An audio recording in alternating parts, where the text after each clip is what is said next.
Welcome to the Jack Kornfield Heart Wisdom Hour.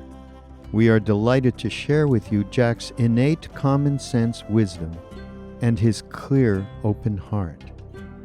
If you are interested in supporting Jack's podcast, go to BeHereNowNetwork.com/Jack.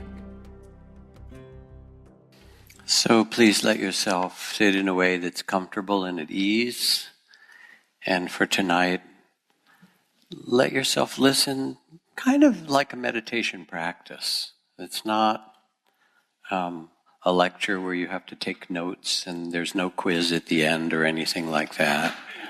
It's more listening to see if something resonates as true for you and reminds your heart, your spirit of something that you already know that's important and deep and valuable, and the rest of it you can just let go by.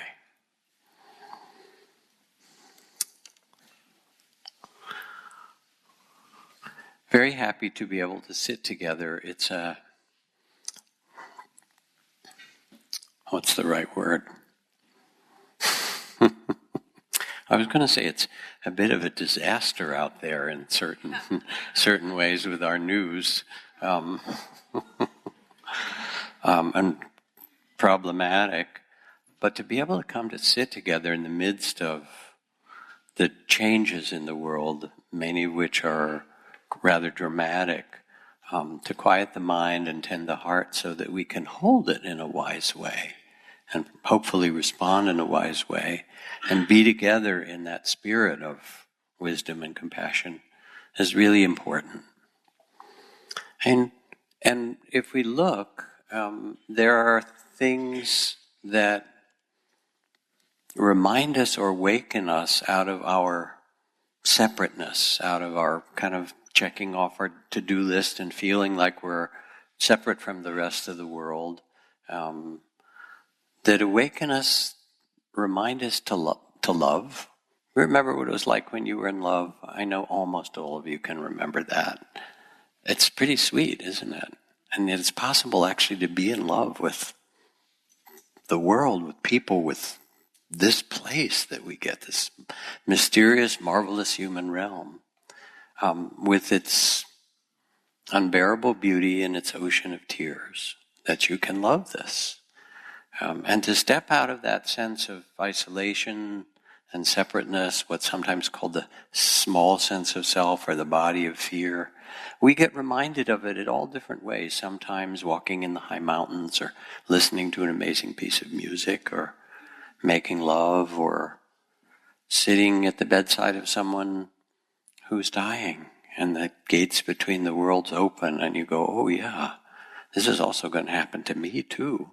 Isn't this mysterious that we have a certain life for a certain time? Or being there for the birth of a child. I mean, that's so wild. Here's another human being, you know. Where do they come from? Come on. That's wild.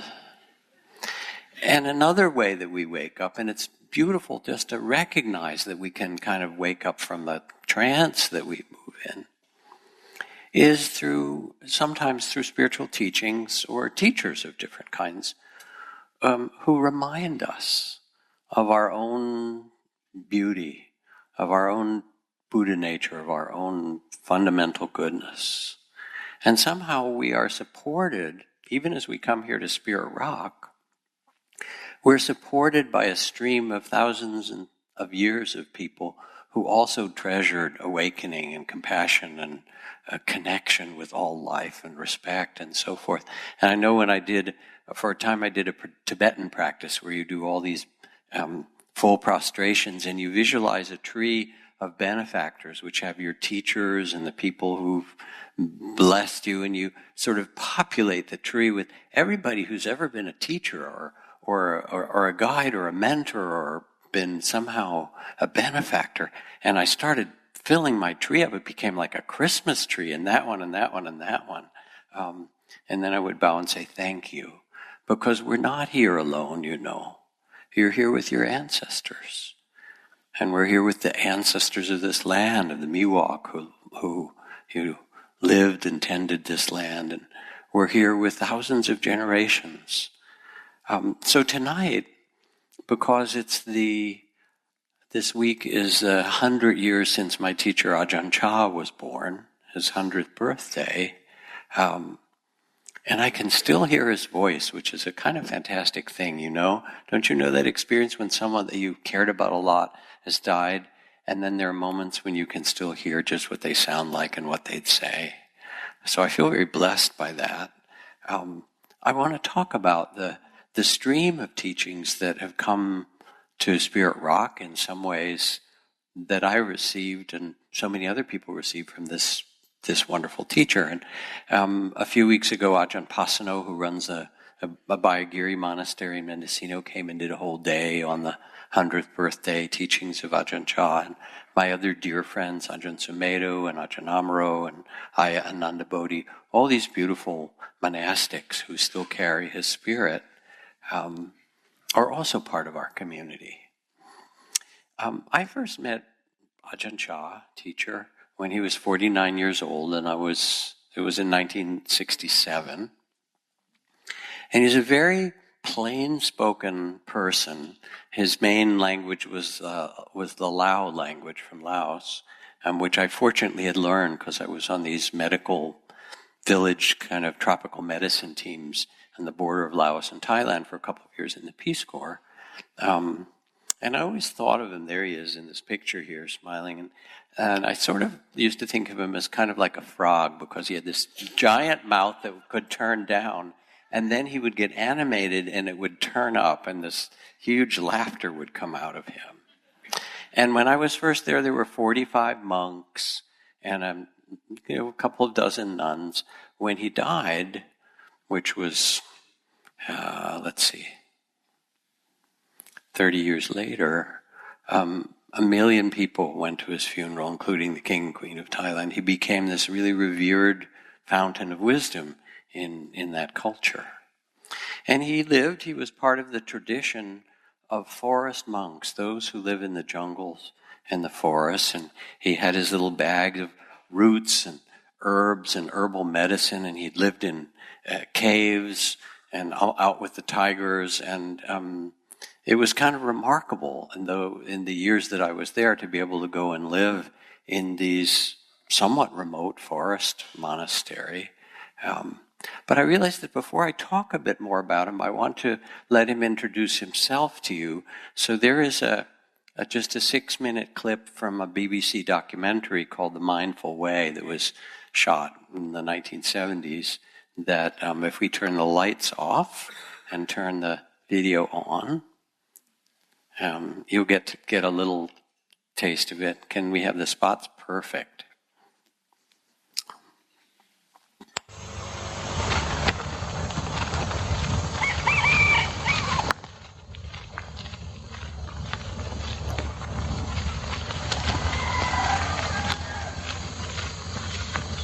It's a little blurry. These monks in northeast Thailand are on Bindabat, the daily dawn walk to receive their food offered by the villagers. Not all monks in Thailand keep strictly to the discipline prescribed by the Buddha, but these monks strive to maintain the original forest tradition of a pure and simple life.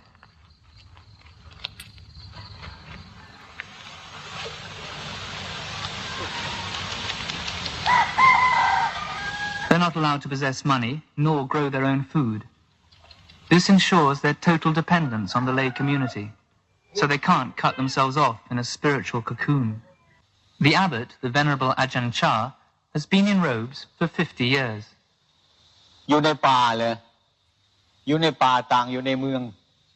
Here in the forest, you can learn to be in harmony with the way things are in nature. You can live happily and peacefully.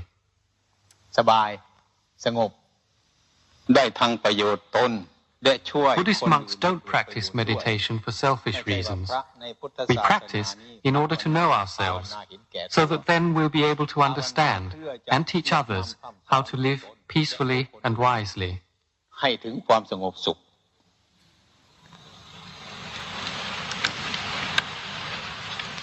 This monk has been ordained for 15 years. He's respected not only for his skill in meditation, but also for his practical skills, his consistent mindfulness.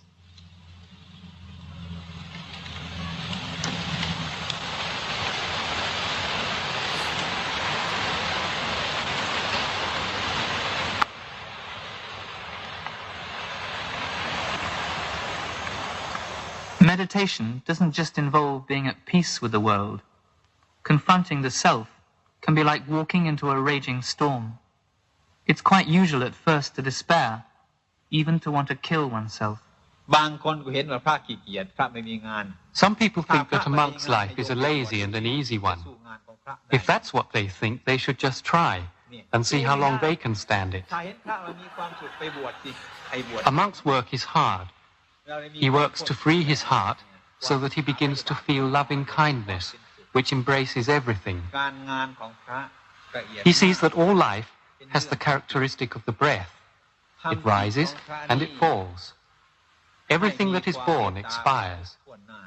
So his suffering diminishes as he knows that nothing belongs to him.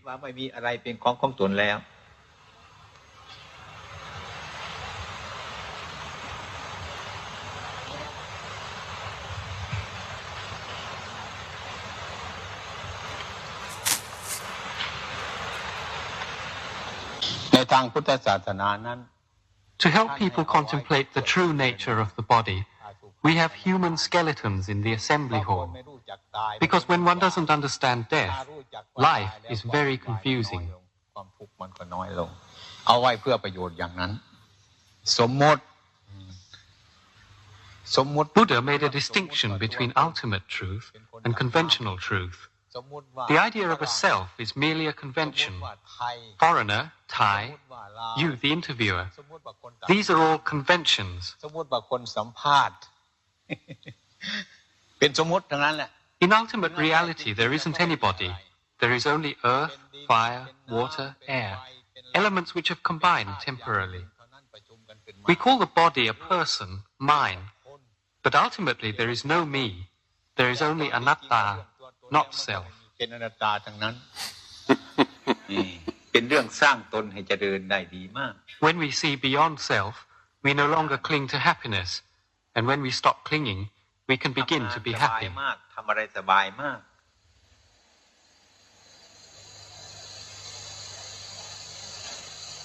ถ้าห่วงก็ปรินิพพานไม่ได้เลยสิต้องภาวนาไม่ให้ห่วงปรินิพพานถ้าห่วงปรินิพพานก็ไปไม่ได้ไปปรินิพพานไม่ได้ Shouldn't be concerned with nirvana or attaining nirvana. If you are, then that in itself will prevent you from gaining nirvana. So what should a monk's main concern be? ฉะนั้นพระควรจะมีมุ่งหมายอย่างไรครับฉะนั้นพระจะควรมีมุ่งหมายอย่างไรนะมีความมุ่งหมายทางการปล่อยวาง The aim is to let go. So you have to let go, but without striving to let go.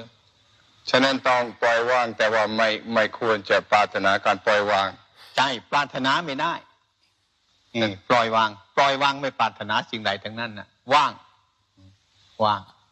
That's right. You should let go without desire. หมดถ้ามีอยู่ก็ไม่ใช่พระนิพพานเลยสิ If there's still desire and the pursuit to do that, then that's not nirvana. ที่ไม่มีปัญหาเกิดขึ้น Be mindful and let things take their natural course. Then your mind will become still, like a clear forest pool. All kinds of rare animals will come to drink at the pool. You will see many wonderful and strange things come and go, but you will be still. Problems will arise, but you will see through them immediately. This is the happiness of the Buddha.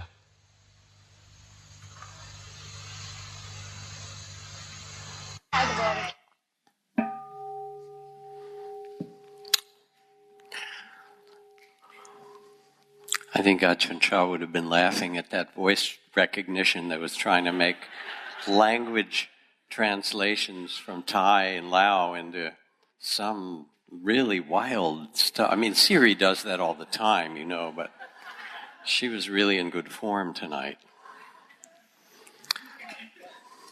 But you get a sense in seeing him of both the delight that he had and the wisdom and the honesty and so forth.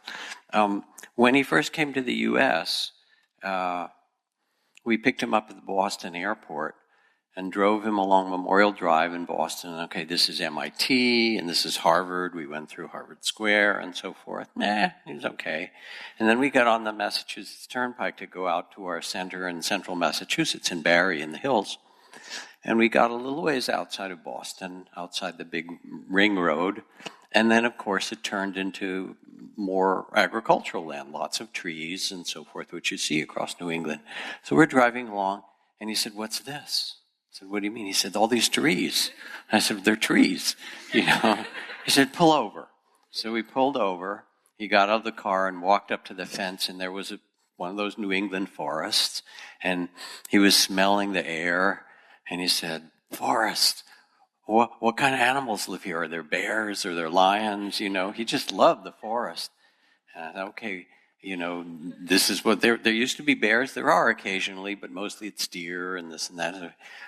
Well, how far do these forests go? Said, well, probably from here north through Canada, maybe 1,000 miles. He said, "Oh, forest monks, great, the right place for us." See, his vision of the U.S. when he was a boy, he'd seen some cowboy movies, so he'd seen sort of the Western kind of desert with people on horses, and then he'd seen movies about New York City. He had no idea that we actually had forests here. He was completely delighted. And he and his colleague, another great master, Ajahn Buddhadhamma, when we talked about the hard time that people have in the West meditating and caring for themselves, loving themselves, how much self-hatred and self-judgment there is, said, bring them out to the forests. Let them spend time with the trees and the rhythm of the moon and the sun and the stars, and teach them practices of loving kindness and compassion. That will soothe their hearts and get them sane again. Something like that was his answer. So I had gone to find a master when I was quite young. After graduating from college, I asked the Peace Corps to send me to a Buddhist country because I knew I needed something to help me, basically, with the kind of inner struggles that young people have, but I had a lot of. And my family was difficult. My father was a violent, abusive person. And last week I was in Los Angeles with my beloved, with Trudy, and we went as volunteers to a shelter for battered women. We went with Amy Wakeland, who's the wife of Eric Garcetti, the mayor of Los Angeles, who supports a number of really great projects. And we were really interested in Trudy's center and sending people, mindfulness teachers and compassion teachers, to places like this. And I found it so poignant to be there. First of all, it was a secret place. They wouldn't tell us where it was. They had to van us there because they didn't want anybody to know the address to protect the women who were there. And all of a sudden I started to get all these memories from my past of my mother hiding bottles behind the curtains so she would have a weapon to defend herself in certain rooms, or not going out in public except for long sleeves because of all the black and blue in her body, and the kind of terror that I received from my father. And it was the 1950s, and there weren't places like this. She had 4 kids, and she kept saying I should leave him, but she didn't. So it was a very painful and kind of poignant place to be and to meet women who were being cared for and held and taken in some way that I wished my mother could have experienced and that we could have too. I guess I have to say it, I heard on the radio today that our Attorney General has now declared that even if you are the victim of horrific violence of this kind, you're not eligible for asylum in the U.S., which kind of breaks my heart. And makes me want to actually do something politically. That's another story that's important. Anyway, when you go into Ajahn Chah's monastery, it was entering a place of peace. It felt so peaceful in this forest. It's kind of the way Spirit Rock has become for many people, especially those who've taken a series of classes or done a residential retreat. And people will come in with the stress in their life, you know, and their financial problems or the things they have to take care of or stuff going on with their body or their confusion or their dreams or their creativity, how do I live, or in the middle of a divorce or all the things that make up our modern human life. And I love watching their faces, especially people who go on retreat, because they come in haggard a bit, and they leave with what we call the Vipassana facelift, you know. Their eyes are brighter, their faces, they look like 5 or 10 years younger. We could sell this in Hollywood, I know we could, you know. And they're paying attention to the movement of the clouds and to the flowers that are blooming around the dining hall.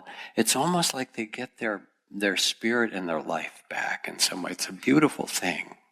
So this same kind of experience was what it was like to walk into his forest monastery. Fortunately, we have it here. We have it in this beautiful valley. There was the jungle, and then you'd enter, and there'd be these long paths that were swept clean every day. It was part of our job as the monks and nuns with these long bamboo brooms. And it didn't matter if you swept the path absolutely clean, and by the time you got to that end, the leaves were already falling on the other end. The point was somehow to do it with graciousness and beauty, and to make the sweeping a part of the rhythm of life there as well. So you'd come in and you'd see people who were dignified. There was a kind of impeccability and terrific care for discipline, and somehow they made the inner beauty mirrored by the outer beauty.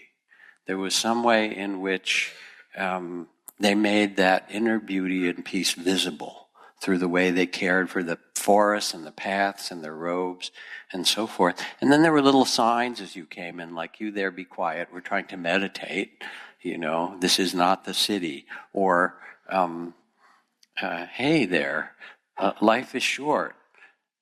What matters to you? Come on, get on with it. These little nudgy type signs, you know, dharma signs. And the idea was somehow to create, as we have in this valley, a place that reminds us of another way to be. And of course, we were near the border of Cambodia and Laos, so when I was there, both on those tropical medicine teams and then in monastery, was the time of the American, Vietnam, Cambodian, Lao War, Southeast Asian War. And there was a big air base not far from there, so we would see fighter jets and bombers and so forth relatively frequently.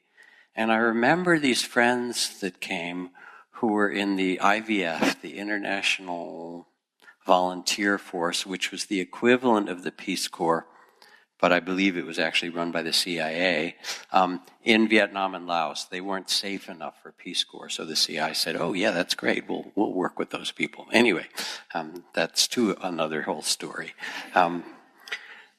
But they came in and they were upset with me. We were old friends. What are you doing sitting on your butt when there's a war going on, when there are people who are in danger, when,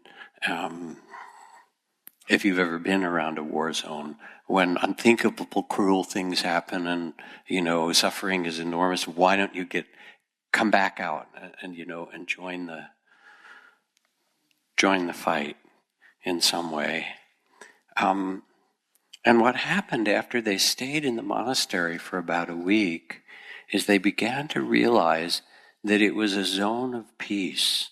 And they talked to Ajahn Chah about it. And he said, you know, for those of us who live as monks in this 1,000-year-old tradition, wars come and go, and leaders come and go, and our task is to create a place of sanity that reminds people, even when there's great difficulty, that there is another way.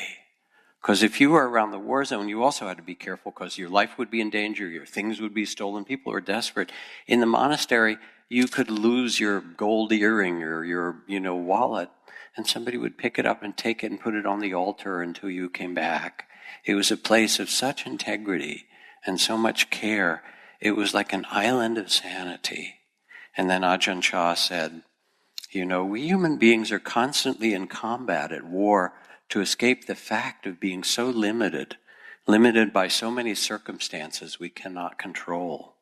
But instead of escaping, we continue to create suffering, waging war with evil, waging war with good, waging war with what is too small, waging war with what is too big, waging war with what is too short or too long, right or wrong, courageously carrying on the battle.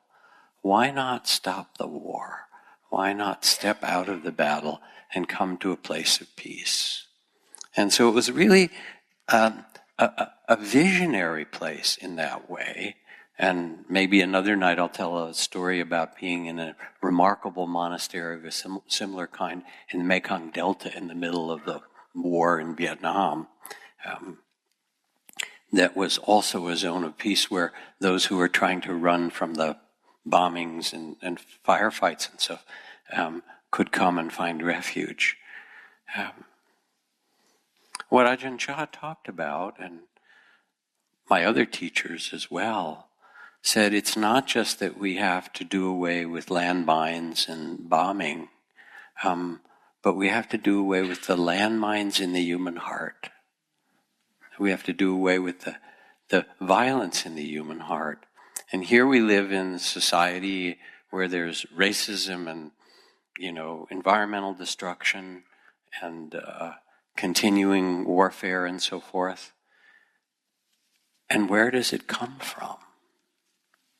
It comes from us, human beings. It comes from our own minds and hearts. And some of us have to stop and have to find a different way and become that and model that.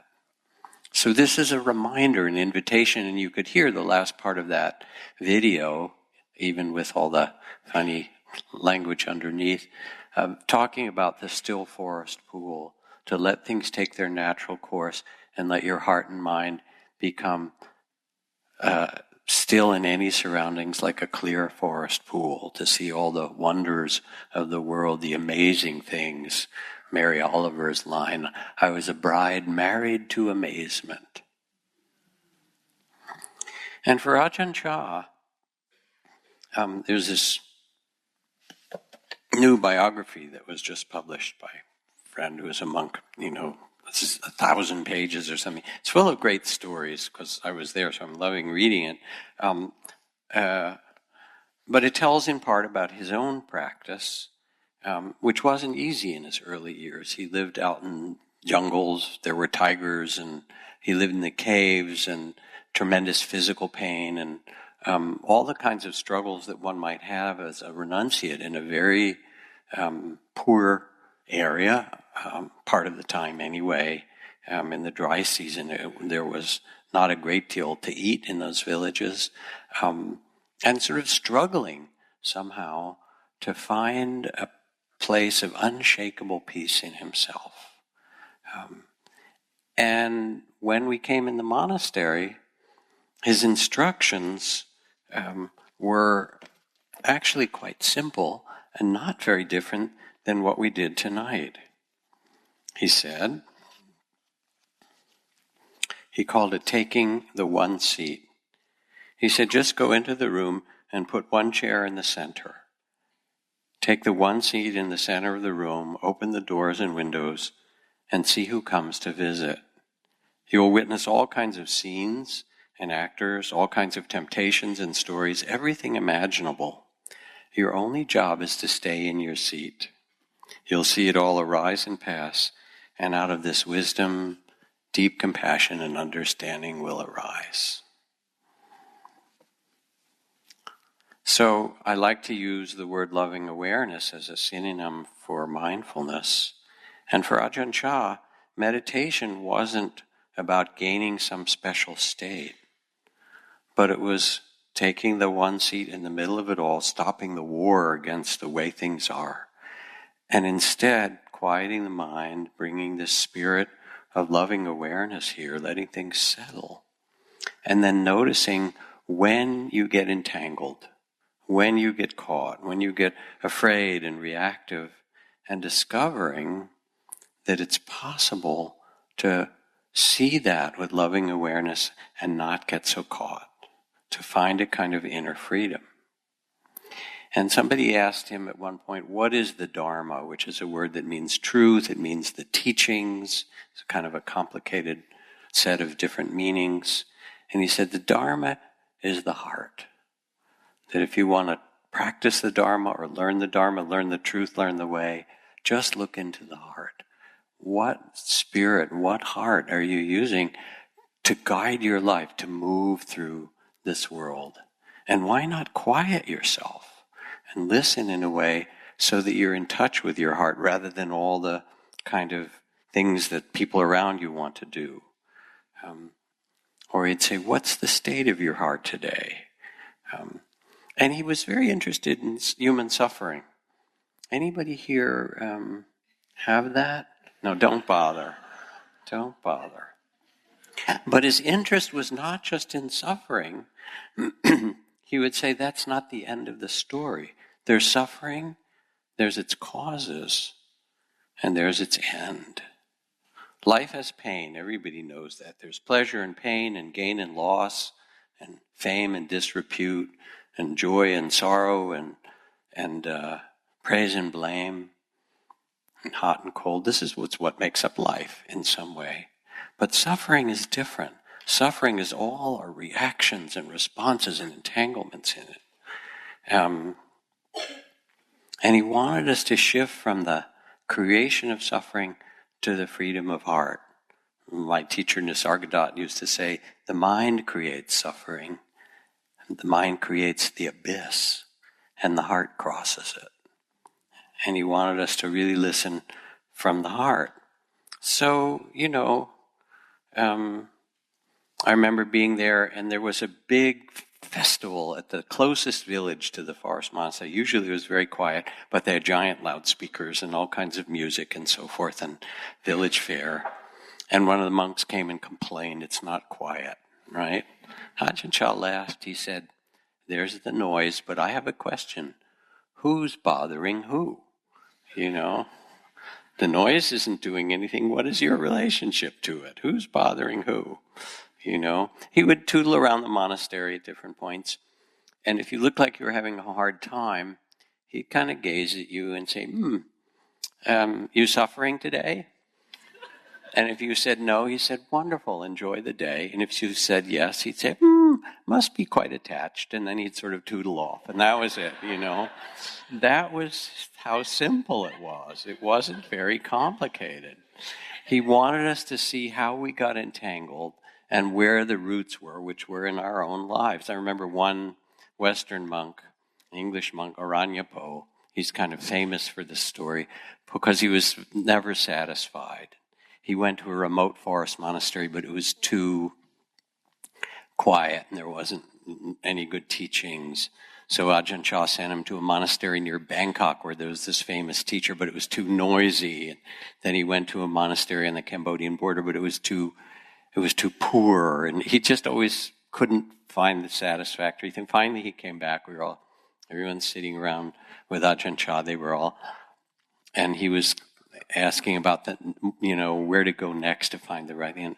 And he said, this poor monk, he put his monk's bag, we have these little monk's bags, he must have put it down in dog shit, and everywhere he goes it smells bad. As I said, he was very plain spoken, but you get the message, right? When I was sitting in meditation, trying to be very peaceful, Mr. Peace, right? All this anger came up. It really shocked me because I was not going to be like my father, a violent, angry person, right? So where did that anger go? All suppressed in there. And then I'm sitting, as it said, the little raging storm comment, you might have noted in that, and all this stuff starts to come up. And I went to see him, because some monk in a nearby hut had done something, and it's just a small thing, and I just got enraged at it, and I knew it had nothing to do with that monk. I was at least that savvy. And I said, all this anger is coming up. What should I do?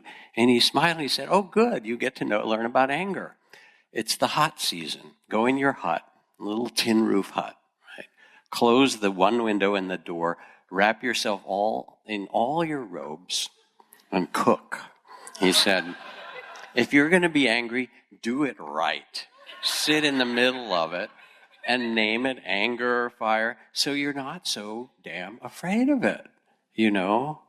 So his direction, he had this faith that if we could turn toward our deepest experiences, the deep experiences of love and care and connection, and the things that we also fear, our anxiety and anger and all of those things, if we could actually sit in their presence, there would grow a shift of identity, which is the great gift of meditation, from the contents, here's anger and here's fear and so forth, to loving awareness itself that would say, oh, this is the angry mind. This is how the angry mind works. This is the heart that's been, mostly anger comes because we've been hurt, or we've been frightened, or there's something we're really, we've been in some way abused or mistreated or something like that.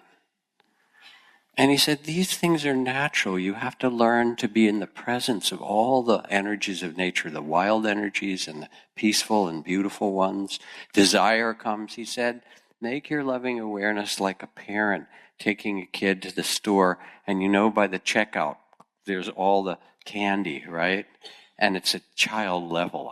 There's something done about it. I don't know. We won't talk about that. But anyway, and he said, the idea from the parent isn't to, hit the child or something like that. You just see that they're a kid and they want everything, and it's part of that. And desire is natural. There's healthy desire and unhealthy desire.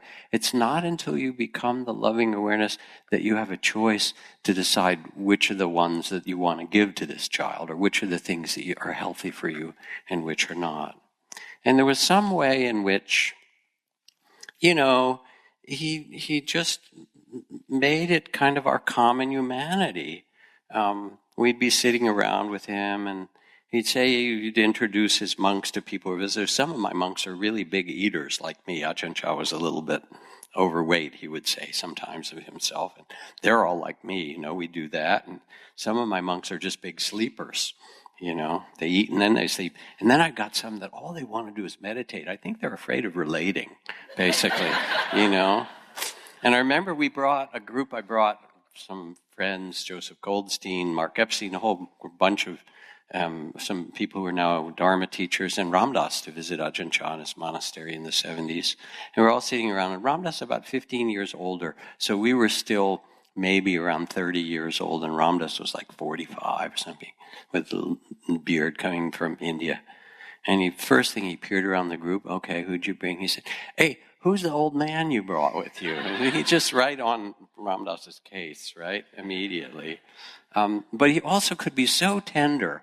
We went to the largest Trappist monastery in northern part of in New England anyway, called Spencer Abbey. It's one of the main Trappist monasteries, like Thomas Merton's Gethsemane Abbey. When Ajahn Chah was there, we went to visit because those monks who lived a few towns over had become friends, and some of them would come and sit at our retreat center in Barrie. And the abbot, Father Thomas Keating, was a gracious and very wise, beautiful man who's become a kind of famous Christian contemplative. So we took Ajahn Chah over there, and about 100 of their monks in their black and white outfits that remind me of penguins, but they're elegant penguins, I have to say, really, were there in the courtyard. And then there were these monks in their, dusty orange robes like you saw, in sort of a different costume or whatever. And so all the monks were out, and Thomas Keating is this very tall guy, and Ajahn Chah is quite short and a little bit round. And they're standing next to each other. And I introduced them, and Ajahn Chah sizes him up very quickly, as he used to. He just peered at people. And then he said, I'm so sorry. I'm so sorry. And Thomas Keating said, why is he saying, I'm so sorry?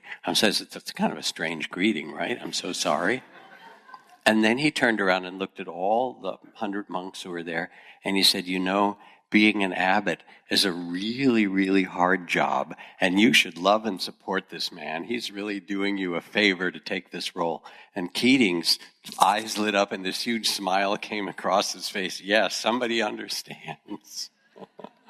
So he was very tender at times, and his interest was to shift from confusion and difficulty and fear, all those things that we have and know, to find peace in your own heart, to find well-being. So when he was teaching at IMS, at our monastery, not our monastery, but our retreat center in Massachusetts, I remember we were out wandering, taking a walk out on the great big grassy lawn in front, and people were out doing their walking meditation. And he turned to me, he said, this place looks like a big hospital.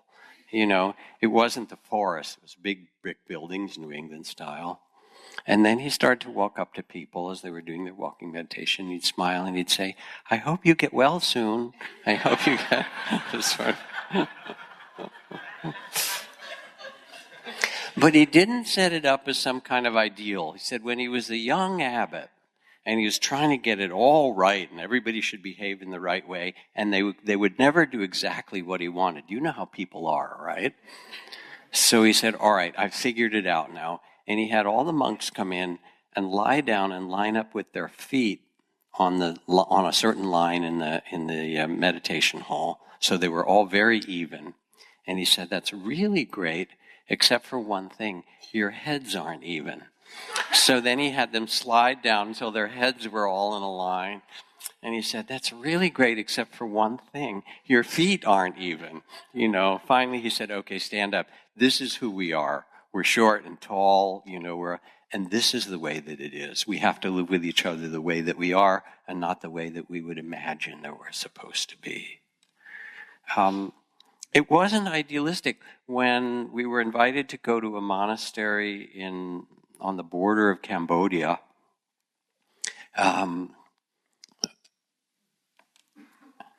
the driver who was taking us, we were in a pickup truck, was a young guy who drove really fast, as certain young men like to do, some of whom I've known quite intimately, but then I'll leave that aside. Anyway, and it was a 1-lane dirt road through the mountains, maybe 1.5 lanes, so 2 cars could pass if they went slowly. And mostly it was pretty empty in those days, but once in a while there would be a logging truck or a bus that would come around the curve. And this guy was just careening around the corners. You couldn't really see. And I'm holding on like, okay, I'm going to die a monk. I guess this is it. Start to breathe and center myself, get ready for my death. And then I look over at Ajahn Chah, and his knuckles are white too. And somehow that gave me some relief. Okay, so we're in it together. Finally, we asked him to slow down. He wouldn't listen. He didn't slow down, or not very much. But we made it. We pull into the courtyard of the Cambodian monastery. And he looks over at me and he smiles and he said, scary ride, wasn't it? And it was beautiful. It wasn't like I'm going to pretend that there isn't fear. It was like going to Disneyland and riding the big, roller coaster. It was just fear. Fear is what the body does at some points. Scary ride. And I know that he wasn't afraid of dying. And in many ways he showed that. He was just saying these are emotions that they come. It's totally fine to see the way things are, and that you have the capacity, your loving awareness, to be present for this life and know that you are bigger than all of that. I remember when I was very sick, I had malaria, I guess, and I was really wretched and lying on the floor in my little hut on my robes. And he came to visit, and he looked at me, and again, the language is very simple, so he said, sick, huh? I said, yes. He said, fever and pain, huh? I said, lots of it. He said, yeah, makes you want to go home to your mother, doesn't it? I said, yes. He said, well, this is suffering. This is suffering. Most of us as monks have had this a number of times. Now there's good medicine. I'll send the medicine monk over to help you. But you can do this. This is just malaria. We know how to do this. And he just stood, and I could feel that he'd been there through it all. And he was saying, yeah, we know how to do this. It's tough, but it's okay. It wasn't some ideal. It was that we know how to be wise. We know how to be compassionate and loving in the midst of it all. And so these are the kind of trainings that he would give to people who came. And this is, at one point, somebody asked him, after I left, I was the second Westerner to be with him. There was a monk named Ajahn Sumedho, who's the one that told me about Ajahn Chah and had been there for a few years before me, who became an abbot himself and a very wonderful teacher. Anyway, after a few years, as the word got out that this was a great master,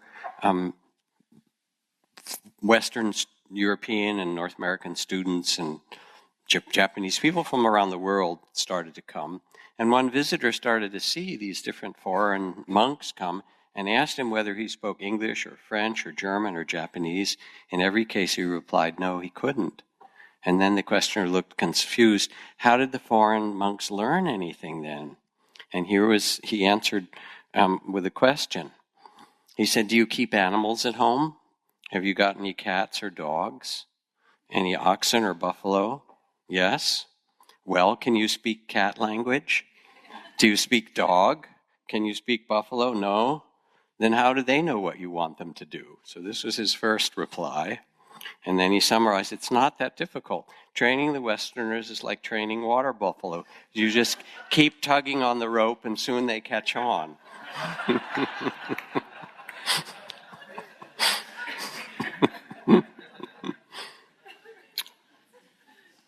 But he could be so tender, like, a farmer would come whose child had died, and he would hold him and put his head in his lap, and just be so compassionate. And then the next day, some puffed up, corrupt official from Bangkok would arrive with all his medals and things like that. Ajahn Chah would take out his false teeth, so he looked kind of gummy like that, and give some lecture about karma and corruption and, dishonesty and where I was going to lead.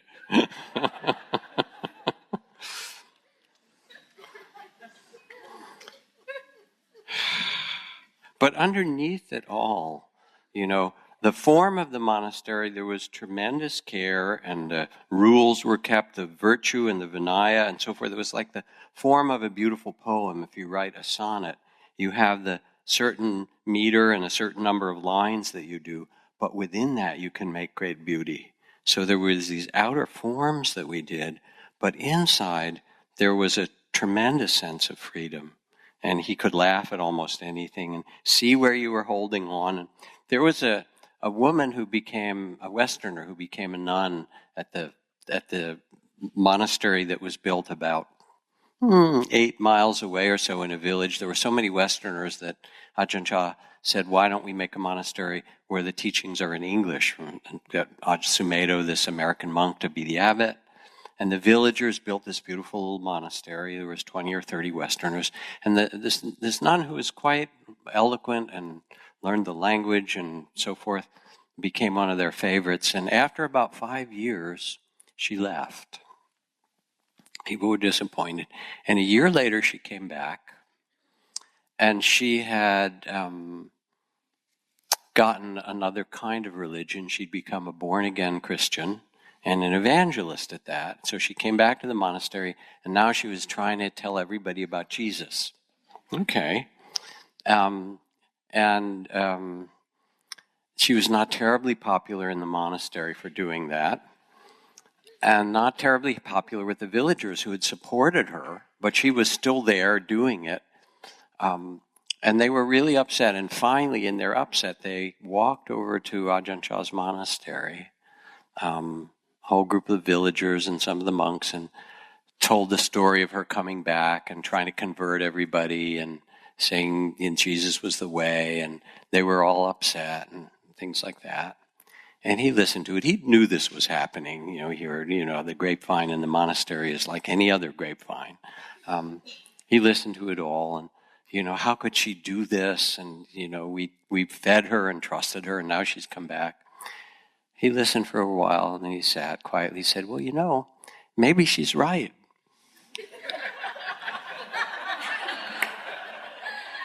And it just diffused it, Everybody was on their horse about how it was supposed to be. And we need that wisdom now with all the political conflict as well. Maybe there's something that actually needs to be listened to from somebody who's different. And it doesn't mean you can't respond. And it doesn't mean that there aren't things that we need to stand up for now. But how do we do it? And from which place? Do we do it out of aggression or out of fear and so forth? That just perpetuates it. Or can we stop the war and respond and say, this is something that is worth standing up for, that really matters, but to do it with the kind of courage like Gandhi would, to say, do what you will, I have to stand up for this because my love for you and everyone else, even those of you who are creating suffering, I love you too, and I love you so much that I don't want to let you continue to make this kind of suffering for others. It's a very different way of responding. So, Ajahn Chah, he taught a kind of fearlessness to be present for this human life, to tolerate it and to allow all the energies of life, that as you meditate, you learn how to really be present. He also taught how to step back and see, as you saw in the video, that like the breath, it's all impermanent, that you can't grasp it. He said, if you let go a little, you'll have a little peace. If you let go a lot, you'll have a lot of peace. If you really learn to let go, you can move anywhere freely. And that was part of his game. He went to visit Ajahn Mun. Ajahn means a kind of acharya, in Sanskrit means a master or teacher, one of the other great forest masters. When he was still practicing as a monk in the forest, after about 10 years of living in caves and doing his meditation, and he'd had, along with great struggles, when he finally was able to practice deeply, he had deep insights and visions and light and all the kind of meditation experiences one might have. So he went to see this great master, Ajahn Mun, and bowed and paid his respect and said, I want to tell you about all my meditation practices and what I've seen and learned, and kind of laid out all those experiences. Ajahn Mun sat quietly, listened, and then looked up and he said, Cha, you've missed the point. Those are just experiences. They're like movies, he said. You go to the movies and there's a romantic comedy and there's a documentary and there's a war movie, and there's a historical drama and so forth. And they appear on the screen and disappear. He said, these are the same. Luminous states and rapture and physical pain and suffering and, insights and confusion, those are all states. The only question that matters if you want to be free is, to whom do they happen? Turn your attention from the changing experiences back to consciousness itself, to awareness, what we're calling loving awareness or consciousness, and become the witnessing, what in that language is called, become the one who knows, become the knowing. So you become loving awareness that is the witness to all of this, and joys and sorrows and praise and blame and gain and loss. And when you do, then the real freedom and real well-being and happiness that's not dependent, it's the happiness for no cause. It's the freedom that's not dependent on circumstances, will start to mature and grow in your own heart. To stop the war with the world, to take a one seat in the middle of all things, and then become the one who knows, become the Buddha, the awakened one, the loving awareness itself. I have this beautiful set of poems that were sent to me recently that are translations from the earliest Buddhist nuns. One morning after alms round, begging for my breakfast, looking down at one more meal I hadn't worked for, hadn't paid for, and hadn't earned, a life of debts I could never repay, pushing in on all sides like the weight of the sea, I blinked. A tear fell into my bowl. Would it always feel like this? Just as the moon rises up from the bottom of the sea, a handful of rice lifted itself from the bottom of my bowl, and my heart rose with it and opened. I wish I could tell you how it tasted, that first bite of food, as a free woman. And these are called the songs of enlightenment. Like there was a moment when, in that moment, that taste, and all of a sudden all the things that she thought she should be and who she was dropped away, and the vastness and mystery opened. It happens that that vastness and mystery is who you are. You are consciousness itself that was born into that body of yours. I mean, where do you think you came from? You're certainly not the physical body, right? As I say, you are not kale and Big Macs. It's just not who you are, right? And you're not your emotions, I hope. I mean, they're nice at times and terrible at others. And you're certainly not your thoughts. First of all, they come and they disappear like that.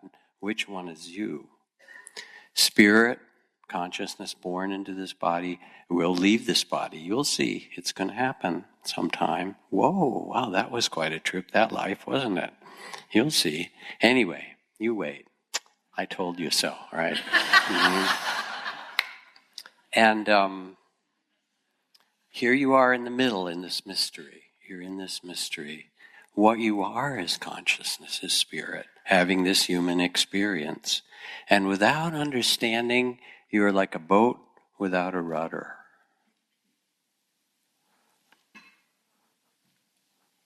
When you come to the temple, as you have, or you go to that forest monastery, it's really a place of reminder that what you're seeking is who you are, and where you're going is here, because there's only now. You can imagine other things, but actually all you have is what's now. It's always now. This is where we're going. I don't know where that bird chirp came from, but thank you. I love it. Yeah.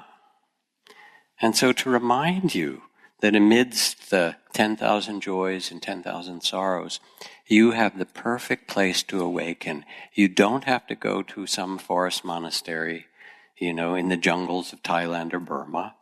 You don't have to go to the Himalayas. You don't have to live in some cave. You have all the perfect conditions for awakening in your very own life, in your own body and mind. And when you do, then you can really care for the world in a whole different way. So this last weekend, I was teaching for Buddha Fest in Los Angeles, which was a big festival of Buddhist teachers and films and arts and things like that. But I was up here. I was unable to be there in person. And so I Skyped into a dialogue with my beloved Trudy, my wife, who's a teacher inside LA, and with Ram Dass. And there was, hundreds of people there and thousands of people online, whatever. And we had about an hour-long conversation about awakening and loving awareness and what's possible for us, because it's not in India and it's not in the jungles. It happens to be in your own heart. And so as we came toward the end of that, Ram Dass told the story, one of his favorite stories, which is how when he was in India, after some years with his guru was urging him to go back to the U.S. to teach and to offer these teachings. And Ram Dass demurred and said, I'm not ready. I'm too neurotic. I'm too impure. I'm too imperfect. How could I offer the teachings of love, that you have embodied so much? How could I do that? I just feel too imperfect. And his teacher got up off the little wooden bench where he sat, and very slowly, taking a couple of minutes, walked around Ram Dass and peered at him from his feet to his head, looked in his clothes and looked in the back, peered him all around, and sat back down and gazed at him and said, I see no imperfections. And in India, it's called the glance of mercy. It's that love that happens when someone looks at you and sees the secret beauty that was born into you as a child, that's inviolable, that no one can take away, and recognizes your beauty. So there we are, Ram Dass is talking about all these kind of things, and then a woman raises her hand in the question period at the end, and she says, Ram Dass, you had a guru. You went to India. Here I am, in Los Angeles. What can I do? And I said to her, you're a little bit like the person sitting by the river asking for water. I said, Ram Dass, can you see her on the camera? I forget what her name was. It might have been Vivian or something. Like, can you see Vivian? Yeah. I said, do you have anything to say to her? And he just looked at her and he said, I love you. I love you completely, just the way you are, exactly as you are. And then he looked at all of them. He said, I love you all, every one of you. He was gone on a roll. He was loving everything by the time it was done. And you could see it and feel it in the group that it changed everybody. Just to have somebody gaze at them with that much love and say, yes, I love you, and you are exactly, the universe has brought you here as you should be, and you are completely lovable and worthy of love. The Buddhist teachings begin with the phrase, O nobly born, O you who are the sons and daughters of the Buddhas, of the awakened ones, do not forget who you really are. Remember your fundamental dignity. Remember that you have the capacity for freedom, that within you is born the great heart of compassion. Trust it, open to it, and then you can live with wisdom and bring your blessings to the world. So, in honor of Ajahn Chah, I pass along those teachings. Let's just sit for a moment, be quiet.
You have the perfect conditions in your life for awakening the great heart of compassion. It is your birthright.